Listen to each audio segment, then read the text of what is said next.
자, 시편에 성전에 올라갈 때 드리는 기도 찬양시가 총 15편이 있다 그랬습니다. 그 중에 2편이 가정에 대한 찬송과 기도입니다. 이는 하나님이 우리 하나님을 믿는 성도들이 가정의 복을 받기를 원하십니다. 그래서 127편, 128편 이 2편은 성도들이 교회에 오실 때 어떤 마음으로 와야 하는지, 또 어떤 기도 제목을 가지고 와야 하는지, 또 교회에 오셔서 어떤 기도를 해야 할지 주신 기도 제목 중에 하나가 바로 이 가정에 대한 기도 제목이고, 이제 가정 목회에 대한 말씀인데요. 자, 1절 말씀은 우리 오늘 이 말씀을 좀 가슴에 다 새기고 암송했으면 좋겠습니다. 따라서 하십니다. 여호와를 경외하며 그의 길을 걷는 자마다 뭐가 있도다? 복이 있도다 그랬습니다. 자, 말씀이 그리 길지 아니하고 어렵지 않으니까 여러분 몇 번만 좀 되새기시고 기도하시면 평생 여러분들이 기억하는 기도 제목이 되길 바랍니다. 여호와를 경외하며 그의 길을 걷는 무엇마다? 자마다를 가정마다라고 바꾸세요. 같이 해도 됩니다. 내용을 보면 이제 가정마다 그렇게 해석해도 괜찮습니다. 여호와를 경외하며 그의 길을 걷는 무엇마다? 가정마다 뭐가 있도다? 복이 있도다. 이게 복이 있도다 말은 첫째, 하나님이 가정마다 복을 주기를 원하신다라는 거예요. 하나님이 정말 믿는 자들의 가정이 복 받는 가정 되기를 원하십니다. 제가 자주 강조하지만 가정의 복 중에 하나가 평안이죠. 화목이죠. 기쁨과 즐거움이죠. 형제들이, 가족들이 다 모여서 서로 하하되기도 하고 낄낄대기도 하고 서로 위로하기도 하고 웃기도 하고 때로는 또 아픈 상처를 서로 만져주기도 하는 저는 그런 가정이 행복한 가정이고 복받은 가정인 줄로 믿습니다. 하나님은 정말 하나님을 경외하면 그런 복받는 가정 되기를 원하십니다. 또 이 말은 우리 성도들은 이런 가정을 위해서 기도해야 된다는 거예요. 어떤 사람들은 가정을 조금 우습게 생각합니다. 그냥 결혼하면 가정이 되는 줄 알고 돈만 있으면 행복한 줄 아는데 절대 그렇지가 않습니다. 가정을 허무는 작은 뭐가 있다고요? 여우가 있다는 걸 꼭 기억하십시오. 가정이 무너지면 다 무너집니다. 가정이 무너지면 믿음도 무너지고요. 아니 가정이 재미가 없는데 믿음 생활 어떻게 재미있게 해요? 가정이 불행한데 어떻게 믿음 생활을 행복하게 해요? 그래서 하나님은 가정을 세우시는 분이세요. 여호와께서 가정을 세우시면 그렇게 하듯이, 그래서 우리 성도들도 가정 목회가 중요함을 아무리 강조해도 지나침이 없습니다. 그래서 이를 위해서 기도해라. 너희들이 성전에 올라올 때 어떤 마음으로 올라오느냐, 또 어떤 기도 제목 가지고 올라오느냐, 가정을 위해서 기도하는 마음을 가지고 올라오라는 거예요. 그리고 또 세 번째, 가정을 위해서 노력해야 됩니다. 누군가가 믿음의 제사장이 가정마다 있거든요. 그래서 가정이 화목하도록, 싸우지 않도록, 사소한 것 가지고 싸우고 분쟁하는 가정이 있습니다. 그런데 오히려 화목할 때에 그 가정에 누군가가 참고, 누군가가 피스메이커가 되고, 누군가가 헌신하는 사람이 있습니다. 그래서 가정에 여러분들이, 믿음 좋은 여러분들이, 새벽 예배 나오는 여러분들이 그 역할 하시길 축복합니다. 사실 새벽 예배 나올 정도면 여러분들이 가정의 제사장이라 보셔도 돼요. 새벽 예배 나오실 정도면 하나님을 경외하시는 거거든요. 그래서 또 세 번째입니다. 오늘 1절 말씀은 여호와를 경외하는 성도들의 가정은 이미 복을 받고 있습니다. 여러분 오늘 새벽에 기도하실 때 곰곰이 한번 묵상해 보세요. 우리가 앞으로 가정에 복을 받을 것도 많이 있지만 이미 여러분 복을 받고 있지 않으신가요? 그러면 감사하셔야죠. 하나님 감사합니다. 가정에 복을 주셔서 감사합니다. 있습니다. 가정에 물론 100% 완벽한 건 아니지만 그래도 가정의 복을 받고 있음을 기억하시고 하나님께 늘 감사하시고 또 앞으로도 가정의 복을 받도록 여러분들이 다른 가족들에 비해서 조금 더 노력하시고 조금 더 참으시고 조금 더 분위기를 만들어 가시는 믿음의 가정으로 만들어 가시기를 주의 이름으로 축복하고 앞으로도 가정의 복이 계속 있으시기를 주의 이름으로 축복합니다. 자, 다시 1절 보십시다. 어떤 가정을 하나님이 복을 주시느냐, 어떤 가정이 복을 받느냐. 따라서 하십니다. 여호와를 경외하는 사람 가정은 하나님이 복을 주십니다. 여기에 경외라는 말은 이게 참 깊은 단어입니다. 여러 가지 함의를 가지고 있는 단어인데요. 첫 번째는 경외라는 말은 예레라는 말이거든요. 예레, 야레라는 말인데 첫 번째 해석은 두려워하다라는 뜻을 가지고 있습니다. 두려워하다. 하나님은 기본적으로 두려우신 하나님이에요. 두려운 하나님이시다. 그런데 성경에 두려움이라고 말할 때는 두 종류가 있습니다. 부정적인 의미의 두려움이 있고 긍정적인 의미의 두려움이 있습니다. 이 예레를 영어로 fear라고 번역했거든요. 글자 그대로 fear라고 하는 단어로 번역했는데요. 근데 조금 더 심화로 들어가 보면 이제 부정적인 무서운 두려움이 있습니다. 가령 예를 들어서 여러분이 한밤중에 산길을 가다가 호랑이를 만나면 이때 느끼는 두려움은 어떤 두려움이에요? 그거는 부정적인 무서움의 두려움이죠. 마귀는 두려운 영이거든요. 그래서 마귀를 만나면 그게 압도당하는 두려움이 있습니다. 인간의 힘으로 어떻게 할 수 없는 지옥의 두려움도 있는 거죠. 지옥의 두려움도 우리가 압도당하는, 성경에서는 이 부분에 대해서도 우리들에게 가르쳐 주십니다. 그러나 긍정적인 두려움이 있습니다. 그건 하나님에 대한 두려움.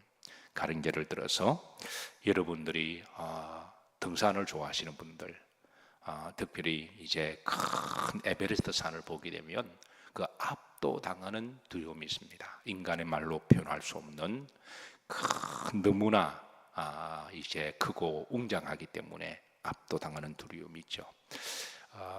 인류 최초의 달에 처음 도착한 닐 암스트롱 우주비행사가요, 지구를 벗어나서 우주의 한복판에서 그는 우주에서를 바라봤을 때 거기에는 하나님에 대한 압도적인 두려움을 느꼈다는 거예요. 사실 우주비행사 정도면 그래도 최고로 똑똑한 사람이잖아요. 최고로 잘 나가는 사람이라고 할 수가 있는데, 근데 그런 사람도 우주 한복판에서 이제 있었을 때 말로 형언할 수 없는 큰 두려움, 압도적인 두려움을 느꼈다라는 거예요. 인간의 말로 표현할 수 없는, 하나님은 너무나 전능하시기 때문에, 하나님은 너무나 크시고 존귀하시기 때문에 하나님은 압도적인 두려움이 있습니다. 압도적인 존귀함, 압도적인 크시고 위엄이 있으시니까, 그래서 우리가 인간의 말로 감히 범접할 수 없는, 그냥 교회를 우리가 편하게 왔다리 갔다리 한다고 해서 하나님도 그런 만만한 하나님이 아니십니다. 하나님은 우리가 압도적인 그런 두려우신 분입니다. 그래서 그분 앞에 섰을 때 영적으로 느끼는 첫 번째 감정은 두려움이라는 거예요. 그러나 이 두려움은 부정적인 의미에서 무서운 두려움이 아니라 긍정적인 의미의 압도적인 두려우신 하나님입니다. 그래서 우리가 하나님을 경외한다고 할 때 어떤 경우는 가끔 그래요.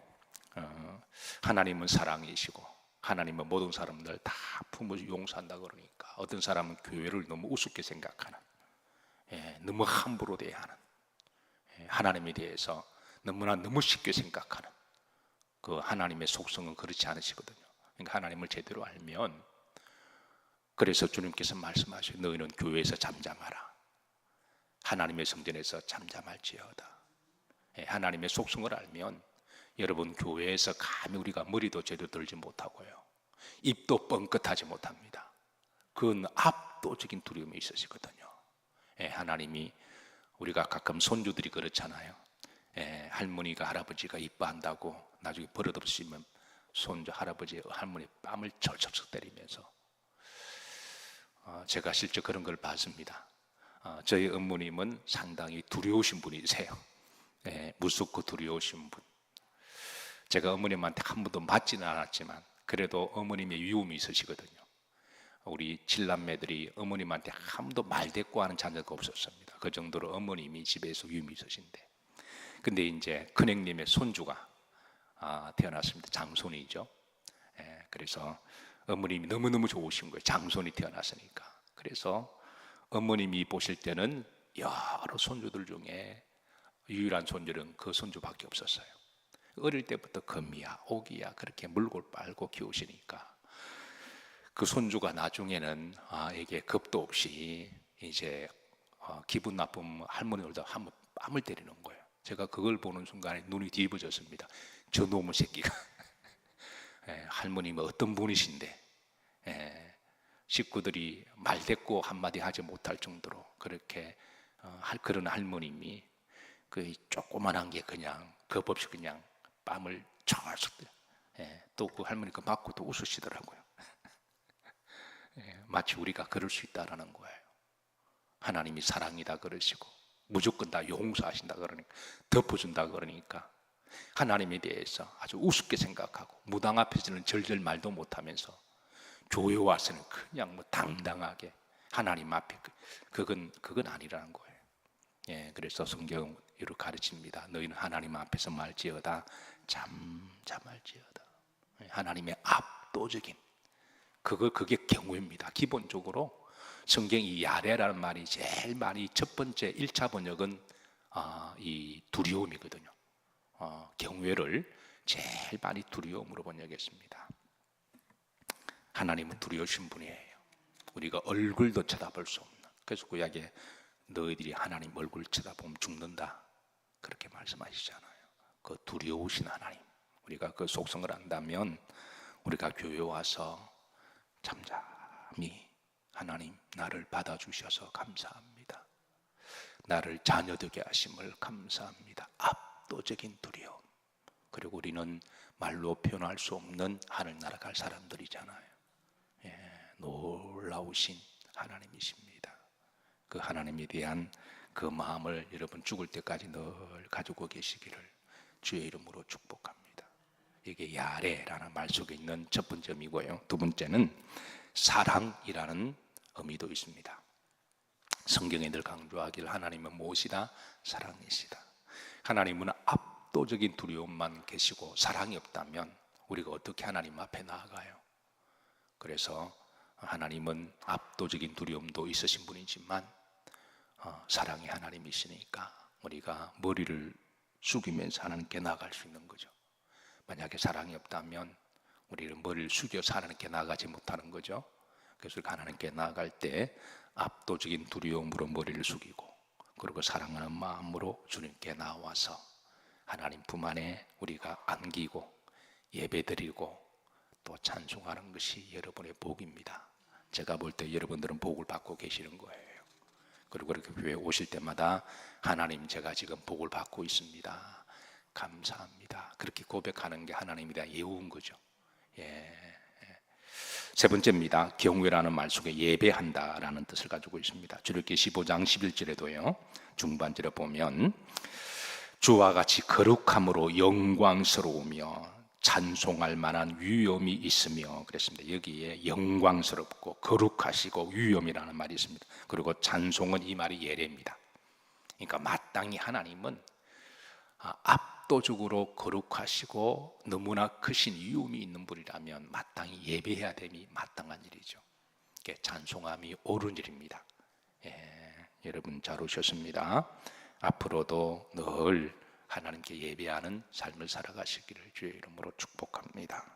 자, 네 번째입니다. 자, 다시 시편 128편 1절을 보십시다. 여기 보면 여호와를 경외하며 그의 길을 많은 자마다 걷는 자마다. 여호와를 경외하는 것은 다른 말로 그의 길을 걸어가는 사람, 하나님의 말씀대로 순종하는 사람을 이야기를 해요.